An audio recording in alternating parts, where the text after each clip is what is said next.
लखनऊ। और इस मुद्दे पर चर्चा करने के लिए हमारे साथ खास मेहमान भी जुड़ चुके हैं। संजय चौधरी हमारे साथ जुड़ चुके हैं, भारतीय जनता पार्टी के प्रवक्ता हैं। प्रोफेसर भुवन जोशी हमारे साथ जुड़ चुके हैं, समाजवादी पार्टी समर्थक हैं। अरविंद यादव हमारे साथ जुड़ चुके हैं, प्रवक्ता हैं पीएसपीएल के। अरविंद जी, मैं शुरुआत आपसे ही करूंगा। चुनाव से पहले बीजेपी का एक नारा हुआ करता था, मेरा परिवार भाजपा परिवार।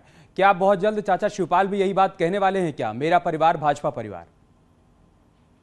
नहीं अमित जी, देखिए माननीय श्री शिवपाल सिंह यादव जी ने आज भी वही बातें कही है कि समय आने दीजिए, समय के अनुरूप सारी दिशाएं तय हो जाएगी कि आगे चल के क्या करना है क्या नहीं करना है। अभी तो पार्टी कार्यकर्ताओं की बैठक होनी है, तमाम उसमें निर्णय लिए जाएंगे। और माननीय श्री शिवपाल सिंह यादव जी आज से नहीं, पहले से ही उनकी पूरी कार्यशैली वही होती है जो पार्टी के पदाधिकारी, पार्टी के कार्यकर्ता, समाजवादी विचारधारा के लोग जो कहते थे उनसे के अनुरूप आदरणीय श्री शिवपाल सिंह यादव जी कार्य करते हैं। और आगे भी, आज के भी समय में आदरणीय श्री शिवपाल सिंह यादव जी, आप ही के चैनल के माध्यम से उन्होंने कहा कि समय आने दीजिए, समय के अनुरूप जरूर ही कुछ न कुछ अच्छा निर्णय होगा और आप सबके सामने निर्णय होगा। तो सारी बातें आप लोग के सामने आ जाएगी। कुछ आप तब से हमारे साथ डिबेट में जुड़ते रहे जब पीएसपीएल का गठन हुआ था और बहुत साफगोई से आप अपनी बात रखते हैं। सवाल यह है कि धुआं कहां उठता है, जहां आग लगी होती है वहीं तो उठता है। पहले उनको विधायक दल की बैठक में नहीं बुलाया गया, फिर गठबंधन दल की बैठक हुई तो वो गए नहीं, फिर सीएम योगी आदित्यनाथ से मुलाकात करने पहुंच गए, 20 मिनट तक दोनों की मुलाकात हुई है। अगर इसके बाद भी आप ये कह रहे हैं कि सवाल पूछना वाजिब नहीं है तो फिर आप बताइए। नहीं, मैं सवाल पूछना वाजिब नहीं, ऐसा नहीं मैं कहा। हाँ। मैं सीधे ये कह रहा हूं कि देखिए सच ये है कि जो आप बातें कह रहे हैं, पहली बात कि माननीय श्री शिवपाल सिंह यादव जी गठबंधन के लिए नहीं थे, वो समाजवादी पार्टी के एमएलए हैं, बिल्कुल समाजवादी पार्टी के सक्रिय सदस्य हैं। हाँ। ये बातें स्वयं माननीय श्री शिवपाल सिंह यादव जी को जब 25 तारीख की विधायक दल की बैठक होनी थी, जिसमें समाजवादी पार्टी ने नहीं निमंत्रण दिया, नहीं फोन किया, नहीं बुलाया गया, जो कि श्री शिवपाल सिंह यादव जी 3 दिनों से लखनऊ में रुके हुए थे कि मुझे विधायक दल के बैठक में बुलाया जाएगा। पहली चीज, वहां नहीं बुलाया गया। इसके बाद आप देखेंगे कि आनन फानन में किस तरीके से जब आदरणीय श्री शिवपाल सिंह यादव जी लखनऊ से इटावा के बीच में होते हैं, एक्सप्रेसवे पे होते हैं, जब इटावा जाने के लिए तमाम कार्यक्रमों में शामिल होने के लिए जाने के लिए जा रहे होते, ऐसे में शॉर्ट नोटिस दी जाती है।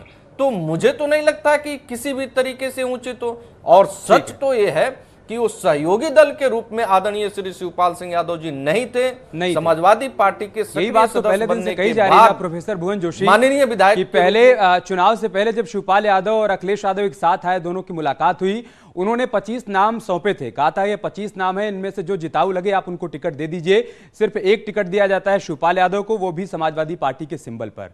फिर जब विधायक दल की बैठक होती है उसमें भी उनको नहीं बुलाया जाता है। क्या करें अगर न जाए बीजेपी के पास? तो देखिए, मैं इतना कहना चाहता हूँ, माननीय शिवपाल जी को राष्ट्रीय अध्यक्ष जी ने अपने जो गठबंधन की बैठक थी, क्योंकि बसपा एक उनकी स्वतंत्र पार्टी है और उसकी हैसियत से उनको जब गठबंधन के हमारे विधायकों की, नेताओं की बैठक थी, उनको सम्मान पूर्वक बुलाया था, किसी वजह से नहीं आ पाए। इसको इतना भुवन जोशी जी, आवश्यकता नहीं। सर आप तो पढ़े लिखे हैं, प्रोफेसर है, आप बताइए कि समाजवादी पार्टी के सिंबल पर वो लड़े हैं, उन्होंने नॉमिनेशन के दौरान ये स्वीकार किया है कि मैं समाजवादी पार्टी की प्राथमिक सदस्यता लेता हूं, उसके बावजूद उनको आप समाजवादी पार्टी का विधायक नहीं मान रहे हैं, उनको गठबंधन दल का विधायक मान रहे हैं। सही बात है क्या ये? मैं आपकी बात का जवाब दे देता हूँ। माननीय पल्लवी पटेल जी भी हमारे सिंबल पे चुनाव लड़ी थी, वो भी नहीं आई ना सर। आपने जब गठबंधन दल की बैठक बुलाई तो वो भी नहीं आई, उनका भी यही कहना था। देखिए मेरी बात सुनिए, दोनों की अपनी एक स्वतंत्र पार्टी है, कमेरावादी उनकी पार्टी है, ठीक है, और उनकी जो पार्टी है वो कितना टिकट दिया? मैं पूछता हूं कि क्या पल्लवी पटेल के समरूप देखना चाहते हैं क्या ये लोग आदरणीय श्री शिवपाल सिंह यादव जी को? ये भी बता दें समाजवादी पार्टी के जोशी जी। मैं ये भी कहता हूं कि क्या जो समर्पण आदरणीय श्री शिवपाल सिंह यादव जी ने किया समाजवादी पार्टी के लिए, वो इनके किसी गठबंधन दल के या जो भी इनके सहयोगी दल के रूप में लोग हैं, वो लोग भी किए क्या? कोई कार्यकर्ता, कोई पदाधिकारी इस तरीके से, जिस तरीके से आदरणीय श्री शिवपाल सिंह यादव जी के साथ हम सबने समर्पण कर दिया, क्या किसी और दल ने किया? क्या जवाब दे दे। क्या आदरणीय श्री शिवपाल सिंह यादव जी, आदरणीय अखिलेश यादव जी के बीच में कोई ऐसा संबंध नहीं बचा है क्या? ठीक है, जवाब दे रहे हैं जोशी जी, सुन लीजिए। देखिए देखिए, मैं निश्चित तौर पे कहना चाहता हूँ माननीय शिवपाल जी के बारे में बोलने के लिए, या तो माननीय शिवपाल जी अधिकृत है या इनके जो प्रवक्ता है ये बोलने के अधिकृत है। मैं तो समाजवादी पार्टी का पक्ष रखने के लिए आप लोगों के बीच में आया हूँ। हम लोग उनका बड़ा मान सम्मान करते हैं। और नहीं, यही सवाल तो कर रहे हैं ना सर आपसे जोशी जी, कि आप पल्लवी पटेल के समकक्ष रख रहे हैं क्या शिवपाल यादव को, जो कि समाजवादी पार्टी की द्वितीय पंक्ति के नेताओं में जिनका पहला नाम है। कल भी यही बात पीएसपीएल की तरफ से कही गई कि बताइए उनको जो मान सम्मान मिलना चाहिए था नहीं मिला। चुनाव के दौरान एक ही सीट दी गई और उसके बाद बैठक में नहीं बुलाया गया। उनके पास बहुत सारे विकल्प छोड़े भी तो नहीं गए हैं। संजय चौधरी, अब हर जनमानस के मन में सवाल यह है कि मुलाकात तो हुई, लेकिन बात क्या हुई, बात किन किन मुद्दों पर बन रही है बीजेपी के साथ?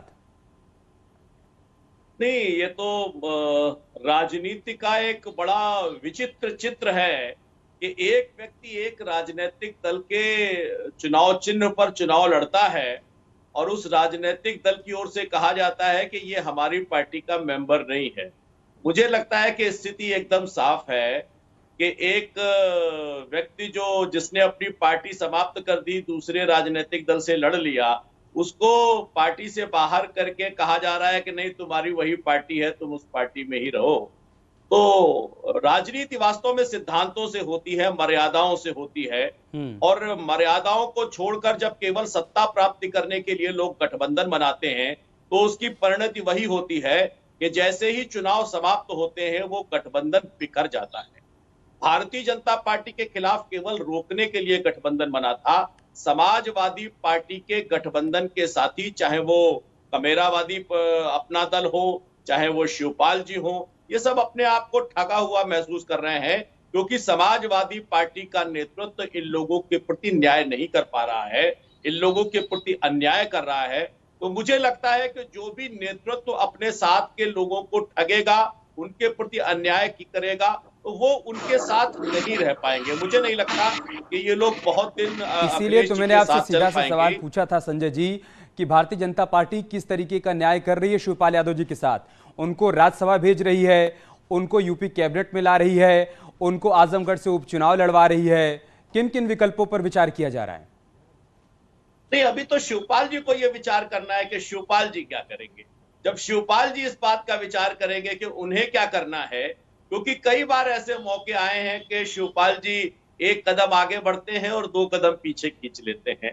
तो मुझे लगता है कि उनको मोह से मुक्त होना पड़ेगा और जनता की सेवा के लिए जो मार्ग मोदी जी और योगी जी ने दिखाया है और जनता ने जिस पर विश्वास किया है, तो मुझे लगता है कि लोकतंत्र में जनता की भावनाओं के अनुरूप उनको अपना कदम अरविंद यादव जी चाहिए। और जब संजय जी कह रहे हैं कि शिवपाल यादव को मोह से मुक्त होना होगा, हो नहीं पा रहे हैं क्या सर? कुछ है जो उनको बार बार रोक रहा है समाजवादी पार्टी के साथ जुड़े रहने के लिए? नहीं, देखिए, किसी भी हस्र का अंतिम परिणाम जरूर आ जाता है। अमित जी बार बार अपमानित होना, बार बार उपेक्षा का शिकार होना, आज उसी का कहीं ना कहीं नतीजा है कि हम और आप सब लोग चर्चा कर रहे हैं। संजीव जी जो बातें कह रहे हैं कि 1 कदम आगे 2 कदम पीछे, ऐसा नहीं है। आदरणीय श्री शिवपाल सिंह यादव जी, मैं डिबेट शुरुआत करने से पहले ये बातें कह दिया कि आदरणीय श्री शिवपाल सिंह यादव जी वही करते हैं जो उनके कार्यकर्ता, उनके पदाधिकारी, समाजवादी विचारधारा के लोग जो कहते हैं। अभी आप हमारे तमाम समर्थक और देवतुल्य कार्यकर्ताओं को अपने चैनल पे सुना रहे थे। सबकी मंशा आपने देख लिया है, किस तरीके से लोग अपने आप को किस रूप में महसूस कर रहे हैं। आदरणीय श्री शिवपाल सिंह यादव जी ने आज भी कहा है कि समय आने दीजिए, समय के अनुरूप सारी दिशाएं तय हो जाएगी, सब कुछ तय हो जाएगा। बहुत ही जल्द आप सबके बीच सारी बातों को ला करके रख दिया जाएगा, इसमें कोई दो राय नहीं है। ये सच है कि माननीय श्री शिवपाल सिंह यादव जी अब जो निर्णय लेने जा रहे हैं वो अपने कार्यकर्ताओं के, पदाधिकारियों के फिर अनुरूप ही निर्णय लेने जा रहे हैं। यादव जी जो सब लोग चाहते हैं उसी के अनुरूप दिल्ली में अमित शाह से मुलाकात हुई है नहीं? आज जो बैठक बुलाई गई थी उस बैठक में क्या इन विकल्पों को रखा गया क्या कि देखिए हमारी बातचीत चल रही है या मैं इस विकल्प पर विचार कर रहा हूं कि मुझे भारतीय जनता पार्टी के साथ जुड़ जाना चाहिए, इसी में मेरी भलाई है, पार्टी की भलाई है, कार्यकर्ताओं की भलाई है, समर्थकों की भलाई है? नहीं, देखिए, पार्टी की बैठक तो मुझे लगता है कि संगठनात्मक चर्चाओं के लिए बैठक थी और मुझे नहीं लगता है कि कोई ऐसी चर्चाएं थी। चूंकि मैं उस समय बाहर था, मैं था भी नहीं बैठक में, लेकिन सच ये है अमित जी, मैं पुनः कहूँगा आपसे कि कुछ दिन इंतजार करना है। माननीय हमारे राष्ट्रीय अध्यक्ष जी बार बार इस बात को कह रहे हैं कि समय के अनुरूप सब कुछ जवाब मिल जाएगा, सब दिशाएं तय हो जाएगी, सारे निर्णय सबके सामने आ जाएंगे। और मुझे लगता है कि हर पार्टी का पदाधिकारी और बीजेपी के साथ चले जाने से समाजवादी पार्टी अपने लिए आजमगढ़ में होने वाले उपचुनाव में कोई चुनौती देख पा रही है, या फिर 2024 में होने वाले लोकसभा चुनाव में कोई चुनौती देख पा रही है, या फिर आपको लग रहा है कि जा रहे हैं, जाने दीजिए? मैं आपकी बात का जवाब दूंगा, उससे पहले मुझे भारतीय जनता पार्टी के नेता ने जो प्रश्न करे हैं उनको अभी जवाब देना है। मैं बताना चाहता हूँ भारतीय जनता पार्टी की जो दक्षता है वो दूसरे के परिवार में, दूसरे के संगठन में, दूसरे राजनीतिक दल के अंदरूनी मामले में हस्तक्षेप करने की इनकी दक्षता है। और अब आपकी बात पे मैं आना चाहता हूँ, समाजवाद जो कहता है वो समाज कोई हस्तक्षेप नहीं कर रहे मेरे भाई। समाजवादी पार्टी से लोग खुद भारतीय जनता पार्टी के साथ आ रहे हैं, भाजपा कोई हस्तक्षेप नहीं कर रही है। आप अपने परिवार को ही नहीं बचा पा रहे हैं भाई, समाजवादी पार्टी के लोग। जब ये बोल रहे थे मैं बड़े शांति से सुनता हूँ। आपने आपकी डिबेट में आज पहली बार नहीं बैठा, कई बार आपकी डिबेट में आ चुका हूँ मैं, और मैं आपसे कहना चाहता हूँ जो समाजवाद है वो इस बात की आज्ञा नहीं देता किसी भी राजनीतिक दल के, किसी भी परिवार के अंदरूनी मामले में हम लोग समाजवाद की परिभाषा में नहीं आता। नहीं सर, आप दो बातें एक साथ मत करिए ना भाई। वो ये कह रहे हैं कि आप अगर अपने परिवार को जोड़कर नहीं रख पा रहे हैं और वो हमारे साथ आ रहे हैं तो क्या करें, उनको मना कर दे क्या?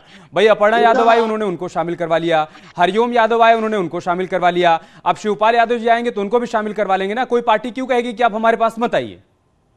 दूसरा, मैं आपके विषय पे आ रहा हूँ जो आप मेरे से पूछना चाह रहे हो, उसके मैं आपसे बिल्कुल स्पष्ट तौर पे कहना चाहता हूँ, हमारे गठबंधन के सब सहयोगियों का माननीय अखिलेश यादव जी बहुत ज्यादा सम्मान करते हैं। और इसके साथ साथ ऐसा आपको लगता है ना सर? ऐसा अरविंद यादव को नहीं लग रहा है, ऐसा शिवपाल यादव को नहीं लग रहा है, ऐसा पीएसपीएल के कार्यकर्ताओं और समर्थकों को नहीं लग रहा है? देखिए अरविंद यादव मुस्कुरा भी रहे हैं कि अगर सम्मान कर ही रहे होते तो ये नौबत नहीं आती ना। ठीक है, बहुत शुक्रिया आप सभी का हमारे साथ जुड़ने के लिए, चर्चा का हिस्सा बनने के लिए। खबरें जारी हैं, न्यूज़ 18 पर आप बने रहिए हमारे साथ। नमस्कार।